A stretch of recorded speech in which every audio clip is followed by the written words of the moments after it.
السلام علیکم ورحمۃ اللہ وبرکاتہ۔ کیسے ناظرین، امید کے خیر عافیت سے ہوں گے۔ ہم دوبارہ پھر حاضر ہیں آپ کی خدمت میں تفسیر قرآن مختصر تشریح کے ساتھ۔ ہم آپ سے یہی گزارش کرتے ہیں کہ ہمارے اس یوٹیوب چینل کو ضرور سبسکرائب کریں، ہماری ویڈیوز کو شیئر کریں اور زیادہ سے زیادہ لوگوں تک یہ قرآن کا پیغام پہنچائیں۔ ہم عام ہندی اردو بول چال کے اندر آپ کے سامنے تفسیر قرآن کا یہ سلسلہ لے کر حاضر ہوتے ہیں، اور یہی سلسلے کی کڑی کے ساتھ آج ہم آپ کے سامنے دوبارہ حاضر ہوئے ہیں، تو ہمارے چینل کو سبسکرائب کرنا نہ بھولیں۔ حاضرین، ہم نے پچھلے درس میں سورہ یوسف کی آیت نمبر 1 سے 22 تک اپنا درس مکمل کر لیا تھا۔ آج کا درس ہم آیت نمبر 23 سے سورہ یوسف کی آغاز کرتے ہیں۔ اعوذ باللہ من الشیطان الرجیم، بسم اللہ الرحمن الرحیم۔ وراودته التي هو في بيتها عن نفسه وغلقت الابواب وقالت حيث لك قال معاذ الله انه ربي احسن مثواي انه لا يفلح الظالمون۔ پچھلی آیتوں میں ہم نے سورہ یوسف میں اللہ تبارک و تعالیٰ نے جس طرح قرآن کو عربی میں نازل کرنے کی بات کہی ہے، اور اسی طرح کس طرح حضرت یوسف علیہ السلام کو اللہ تبارک و تعالیٰ نے خواب دکھلایا اور اس کی تعبیروں کو سکھلانے کا جو ہے حضرت یعقوب علیہ السلام نے ان سے کہا کہ آپ جو ہے آگے جا کر کے اسحاق اور ابراہیم کی جو ہے وراثت کو، نبوت کو آپ چلائیں گے۔ اور ہم نے بتایا تھا کہ ان کے بھائیوں نے کس طرح جلن اور حسد کے ذریعے سے شیطان نے ان کو ورغلایا اور وہ حضرت یوسف علیہ السلام پر ظلم کیا۔ انہوں نے کسی کنویں میں ڈال کر کے وہ واپس آ کر کے اپنے والد حضرت یعقوب علیہ السلام کو جھوٹ موٹ کا کہا کہ سیار یا بھیڑیے نے کھا گیا، اس طرح کی باتیں ہوئی۔ پھر اس کے بعد حضرت یوسف علیہ السلام مصر کے بازاروں میں بکنے کے لیے چلے گئے۔ اس کے بعد وہاں مصر کے اندر ان کو عزیز مصر یعنی فائنانس منسٹر آف ایجپٹ، یعنی مصر کے جو ہے فائنانس کے جو ذمہ دار تھے، بعض جگہ ان کا نام کتفار لکھا گیا ہے، تو انہوں نے اس کو خریدا، اور ان کی بیوی کو کوئی اولاد نہیں تھی، تو انہوں نے وہی نائیے سے کہا تھا کہ اس کو اچھے سے پالو پوسو بڑا کرو، یہ ہمیں فائدہ دے گا، یا ہم اس کو اپنا بیٹا ہی بنا لیں۔ تو یہاں تک جو ہے اللہ تبارک و تعالیٰ نے یہ سلسلہ اور آگے جاری رکھا۔ ہم نے درس اپنا ختم کیا تھا، آج کا درس اس کے آگے ہم شروع کرتے ہیں۔ اللہ کے نام سے جو بڑا مہربان نہایت رحم والا ہے۔ اور جس عورت کے گھر میں وہ رہتے تھے اس نے یوسف کو اپنی طرف ورغلانا چاہا، اس نے دروازے بند کر لیے اور کہنے لگی جلدی آ جاؤ۔ یوسف نے کہا اللہ کی پناہ، میرے رب نے مجھے بہت اچھی منزلت بخشی ہے، ظالم لوگ یقیناً فلاح نہیں پاتے۔ یہاں پر جو پچھلی دفعہ جو ایک عورت کے پاس وہ رکھے گئے مصر کے اندر، اسی کا سلسلہ جب وہ بالغ ہوئے، بڑے ہوئے، جوان ہوئے، تو اس عورت کا دل جو ہے اس کی حضرت یوسف کی طرف مائل ہوا، اور اس نے یوسف علیہ السلام کو ورغلایا اور کہا کہ آ جاؤ، اور دروازے بند کر لیے۔ تو یوسف علیہ السلام نے کہا کہ میں اللہ سے پناہ مانگتا ہوں کہ اللہ تعالیٰ نے مجھے اتنی بہترین مقام عطا کیا ہے، تو میں یہ چھچورا کام کیوں کروں، یہ غلط کام کیوں کروں؟ ظالم لوگ کبھی فلاح نہیں پاتے، یعنی گناہ گار جو ظالم ہوتے ہیں وہ لوگ فلاح نہیں پاتے۔ اب مفسرین نے کہا کہ جہاں عزیز مصر کے گھر رہتے ہوئے آپ کو اس وقت کے متمدن ترین ملک کے انتظام کی تربیت حاصل ہوئی۔ مفسرین کا کہنا ہے کہ اللہ تبارک و تعالیٰ نے وہ حکمت عملی اختیار کی کہ آپ فلسطین میں یعقوب علیہ السلام کے پاس رہتے ہوئے امور سلطنت کے بارے میں اتنا زیادہ نہیں سیکھ سکتے تھے جتنا زیادہ عزیز مصر کے گھر میں سیکھ سکتے تھے امور سلطنت۔ تو اللہ تبارک و تعالیٰ نے حکمت عملی اختیار کی، اور وہاں پر عزیز مصر دنیا چاہتی تھی کہ یوسف، یعنی ان کے سگے بھائی چاہتے تھے کہ یوسف کو ختم کر دیں، مار ڈالیں، مگر اللہ کچھ اور چاہتا تھا۔ تو اللہ چاہتا تھا کہ وہ عزیز مصر کا خطاب حاصل کریں اور مصر کے اوپر حکومت کریں، یہ اللہ کی مرضی تھی، اور اللہ کی جو مرضی ہوتی ہے وہی غالب آتی ہے، وہی مکمل ہوتی ہے۔ اس لیے بھائیوں، مشکلوں میں کبھی بھی مایوس نہ ہونا۔ اللہ تبارک و تعالیٰ، کیونکہ مشکلوں کے بعد ہی آسانی اللہ تبارک و تعالیٰ عطا کرتا ہے۔ تو اللہ کے ذات سے کبھی مایوس نہیں ہونا۔ تو یوسف علیہ السلام نے وہاں پر فائنانس منسٹر آف ایجپٹ یعنی مصر کے جو ہے عزیز مصر کے پاس تربیت حاصل کی۔ وہیں آپ کے لیے زمانہ ابتلا کا زمانہ بھی تھا، اور اللہ تبارک و تعالیٰ نے وہاں پر آزمایا بھی یوسف علیہ السلام کو۔ آپ تقریباً 3 سال عزیز مصر کے گھر رہے۔ آپ خوبصورت اور حسین و جمیل تھے۔ آپ کی عمر تقریباً 20 سال ہوگی، اور عزیز مصر کی بیوی زلیخا بے اولاد جو ان جوان تھی اور آپ کے عشق میں گرفتار ہو گئی۔ معاشرہ بھی آزادانہ اختلاط کا تھا، لہذا زلیخا کی یہ صنفی خواہش شدت پکڑ گئی۔ یعنی کہ کہا جا رہا ہے کہ 2-3 سال 4 سال جتنا بھی عرصہ جو ہے عزیز مصر کے پاس یہ نوجوان یہ جو تھے نا، بچے ہی تھے نا، 12-15 سال کے جو بھی عمر ان کی تھی، اس کے بعد وہ بالغ ہوئے، 2-3 سال 4 سال 20 سال پہنچے، جتنا بھی اندازہ لگایا جا سکتا ہے کہ وہ ایک مکمل جوان رانہ بن گئے۔ تو وہ نہایت خوبصورت تھی حضرت یوسف علیہ السلام، اور ان کی خوبصورتی میں یہ جو عزیز مصر کی بیوی تھی، جس کو بعض بائبل میں یا دوسری کتب میں ہیں اسرائیلیات کہتے ہیں، اس میں اس کو زلیخا کہا گیا، اس کا صحیح نام اللہ بہتر جانے، مگر وہ کوئی اچھی عورت نہیں تھی، اس کے اعمال کوئی اچھے نہیں تھے۔ اب لوگوں نے لاکھوں قصے گڑھ لیے ہیں، مگر ایسا کوئی بات نہیں ہے، اس کو قرآن کے اندر کوئی اچھے القاب سے نہیں نوازتا، وہ عورت کو بدکار عورت، بدکار نیت کرنے والی عورت ہی کہا گیا ہے۔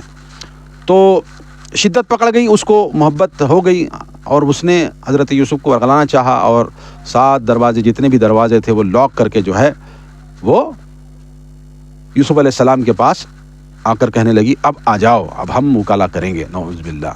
مگر یوسف علیہ السلام نے کیا بہترین جواب دیا، مجھے اللہ تبارک و تعالیٰ نے وہ منزلت عطا کی ہے، اور تو کہتی ہے کہ یہ بدکاری کرو؟ نہیں، مجھ سے نہیں ہوگا، مجھ سے نہیں ہوگا، کیونکہ اللہ کے نبی تھے وقت کے، اور اپنے نفس پر قابو تھا، اور ایسا کرنے والا ظالم ہوگا، اور ظالم کبھی فلا نہیں پاتا، یہ کہا۔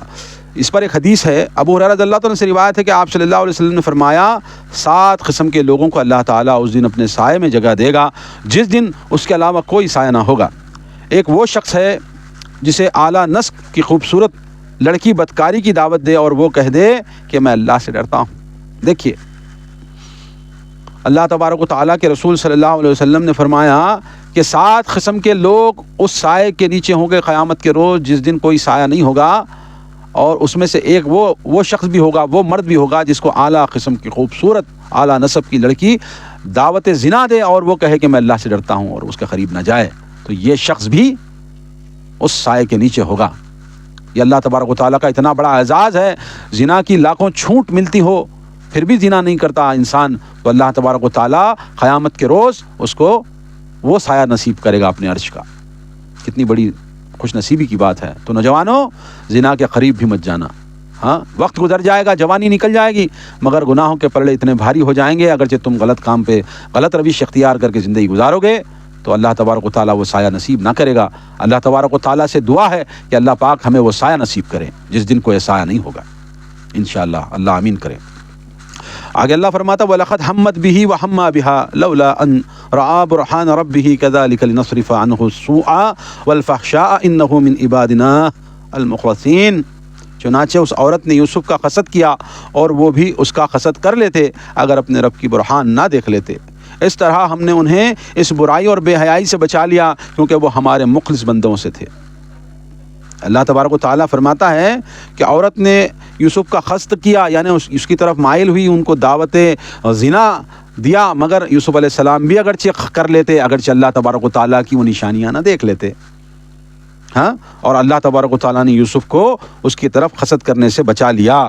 اس طرح ہم انہیں برائی اور بے حیائی سے بچا لیا کیونکہ وہ اللہ کے بہت نیک بندے تھے۔ اللہ تعالیٰ کی وہ برہان کیا تھی؟ اب بھائی اللہ تعالیٰ کی چیزیں وہ دیکھے تھے نا، وہ برہان، وہ دلیلیں کیا تھی؟ جوانی کے اس دور میں لالچ اور خوف کے داعیہ کی موجودگی میں اس دعوت کو ٹھکرانے کی ہمت سب سے بڑی بات تھی۔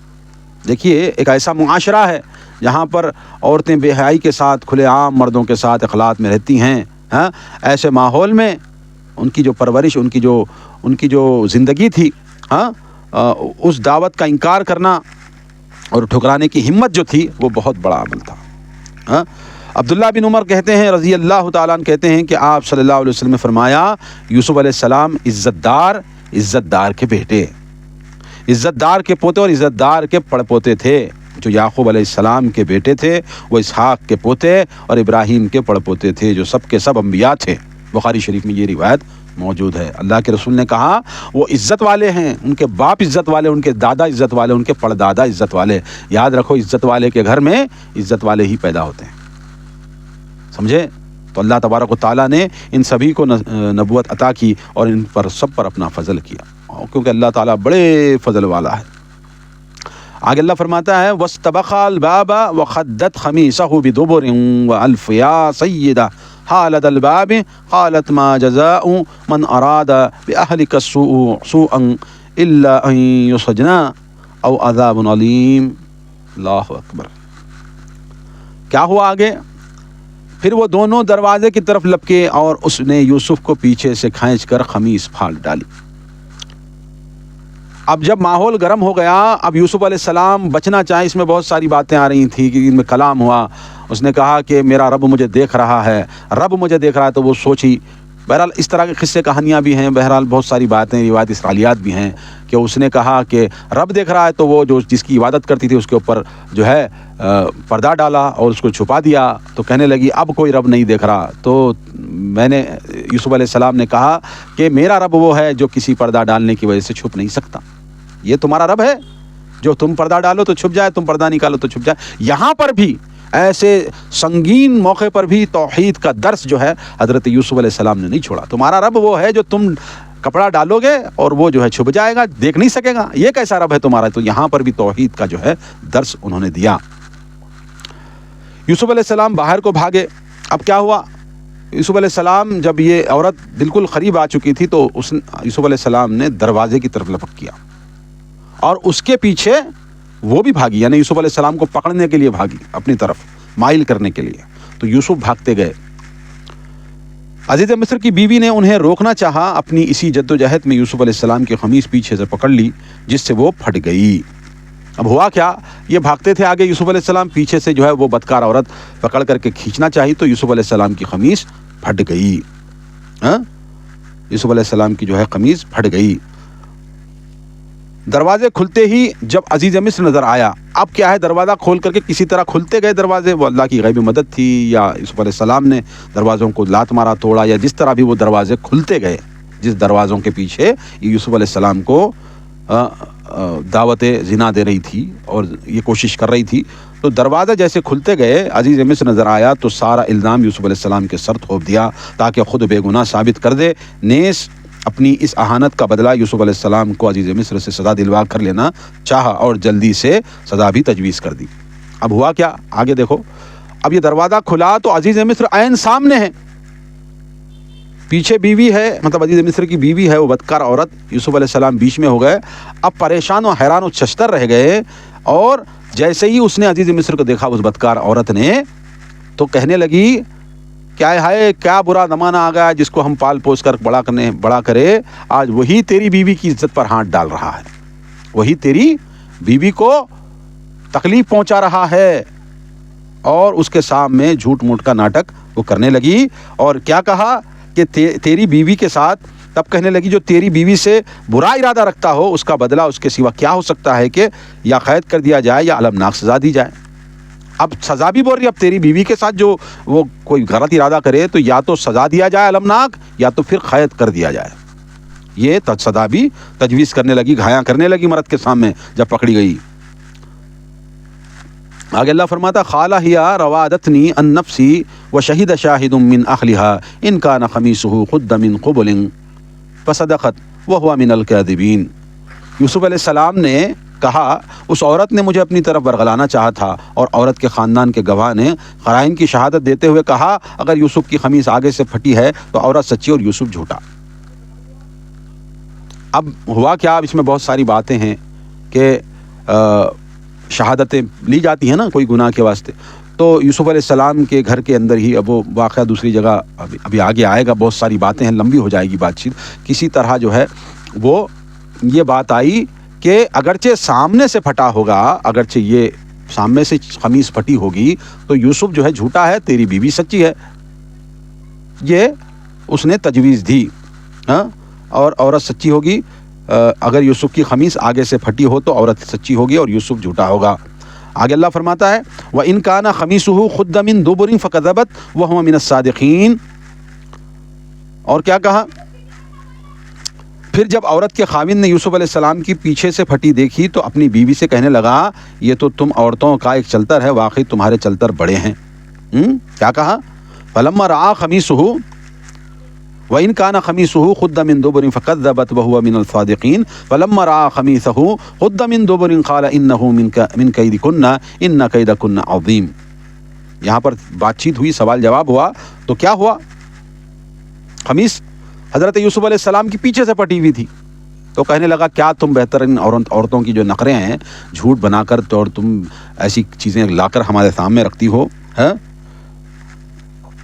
موقع کا عینی گواہ تو کوئی نہ تھا. یہ شہادت قرینے کی شہادت کہلاتی ہے. جیسے اگر کسی کے منہ سے شراب کی بو آ رہی ہو تو گواہی دی جائے کہ اس نے شراب پی ہے، حالانکہ کسی نے شراب پیتے ہوئے دیکھا نہ ہو.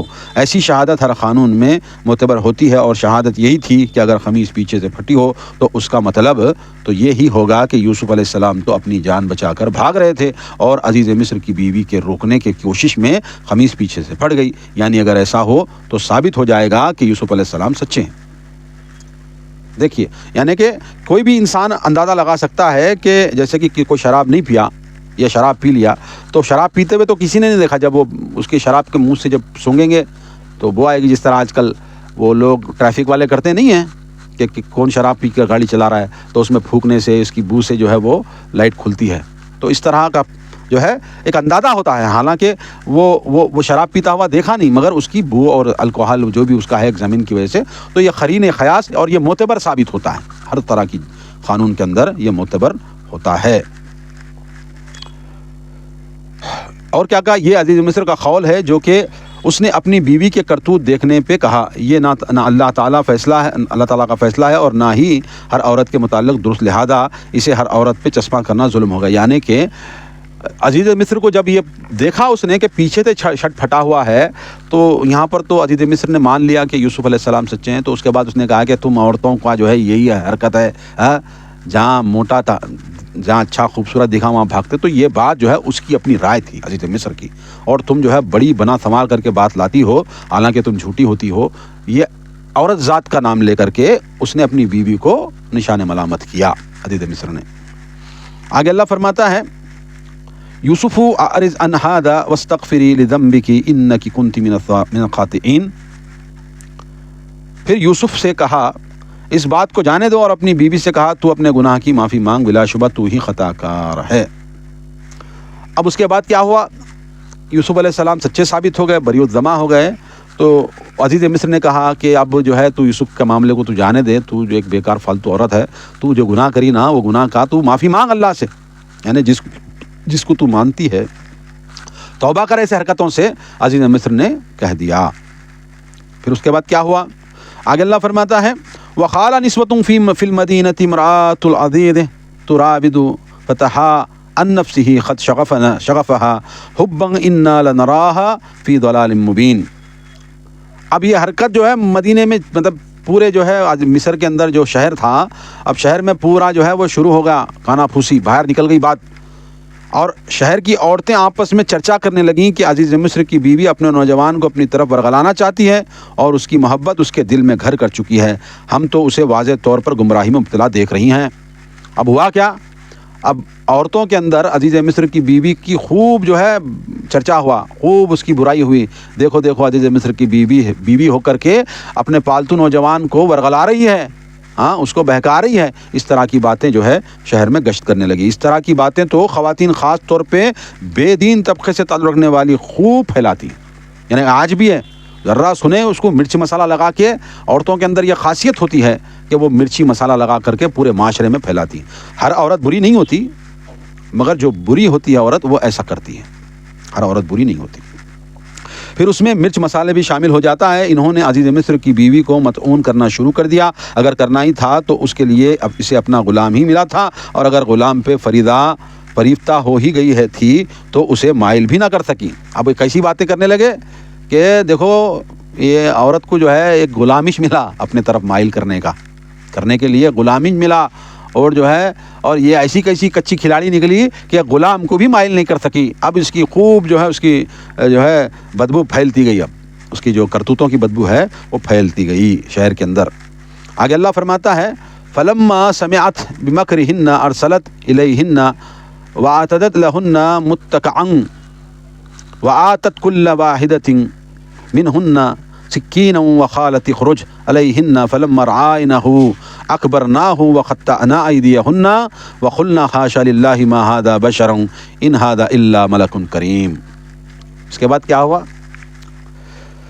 جب اس نے ان کی مکارانہ باتیں سنی تو انہیں بلاوا بھیج دیا اور ان کے لیے ایک تقیہ دار مجلس ضیافت تیار کی اور ہر عورت کے سامنے ایک ایک چھری رکھ دی اور یوسف سے کہا کہ تم ان کے سامنے نکل آؤ. جب ان عورتوں نے انہیں دیکھا تو فائق سمجھا، پھر کاٹتے کاٹتے اپنے ہاتھ کاٹ ڈالے اور بے ساختہ بول اٹھیں کہ یہ انسان نہیں کوئی معزز فرشتہ ہے.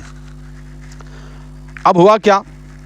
اس کی جو بیوی تھی عزیز مصر کی، اب یہ سو لان تان سنتی رہی. اس کے اوپر ایک چال جو ہے میرے کو جو ہے نا بہت ہی بول رہے لوگ. ہاں میرے کو بول رہے غلام کو مائل نہ کر سکے، وہ نہیں کر سکے میرے کو بہت بدنام کر رہے نا.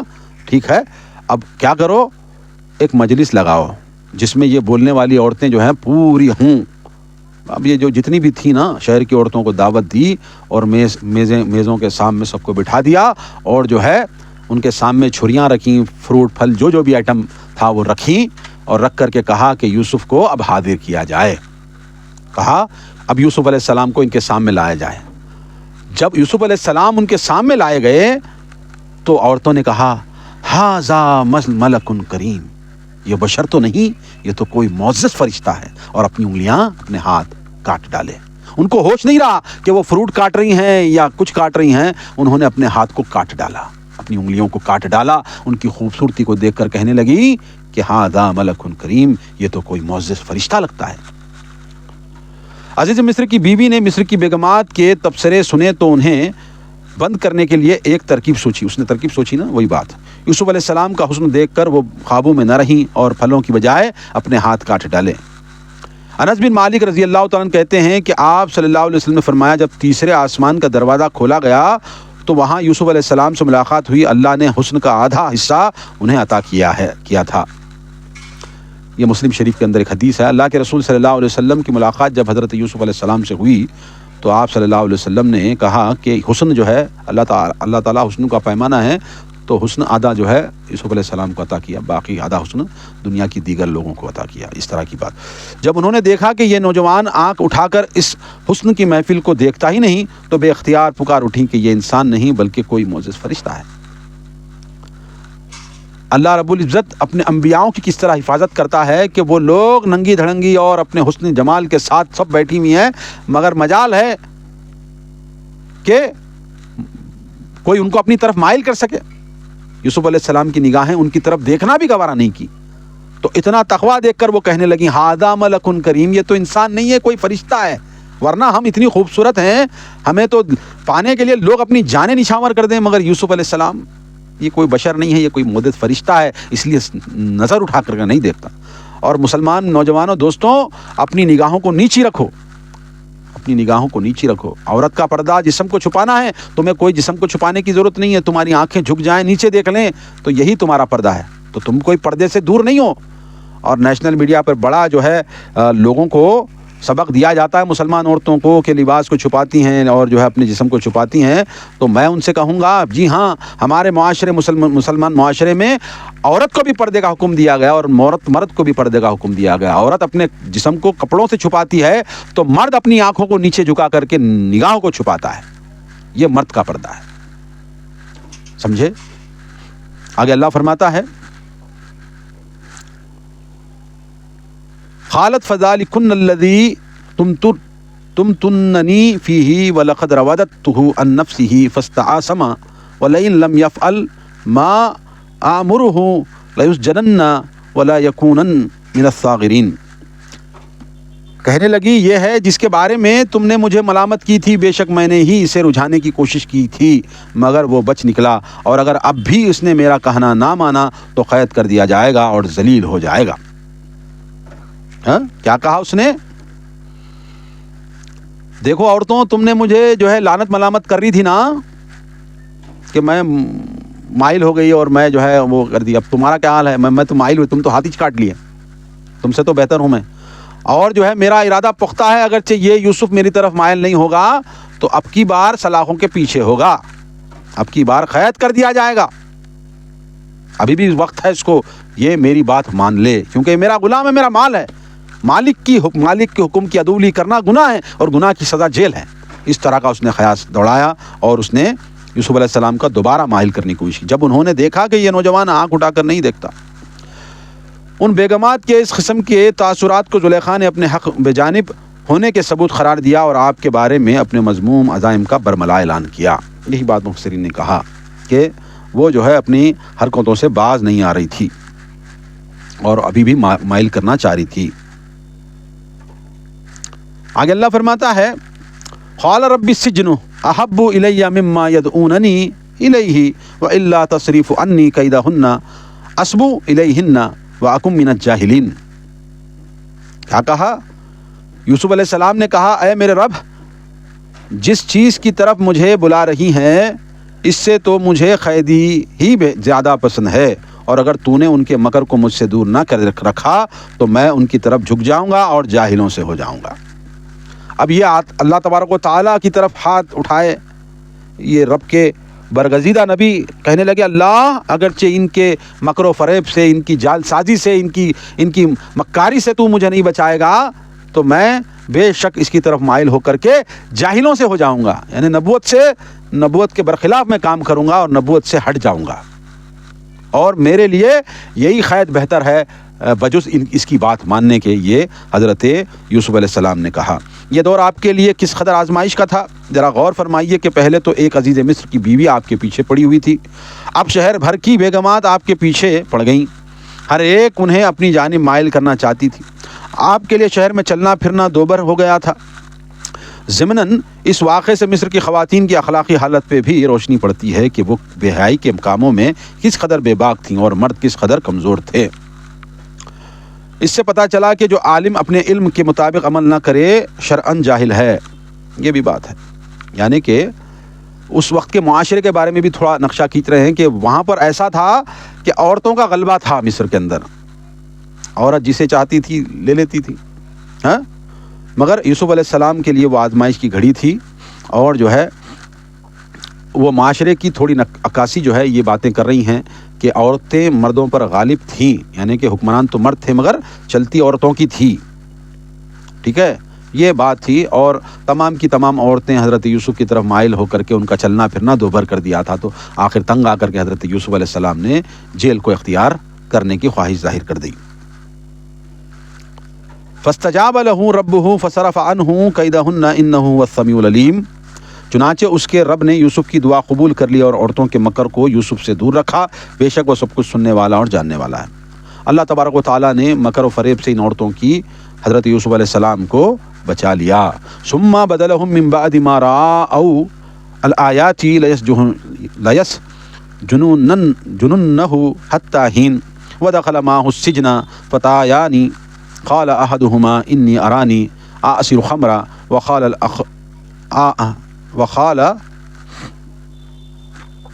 کیا کہا گیا؟ ثم بدلهم من بعد ما رأوا الآیات لیسجننه حتی حین. کیا کہا گیا؟ پھر دلائل مل جانے کے بعد بھی انہوں نے یہی مناسب سمجھا کہ یوسف کو کچھ مدت قید میں رکھا جائے.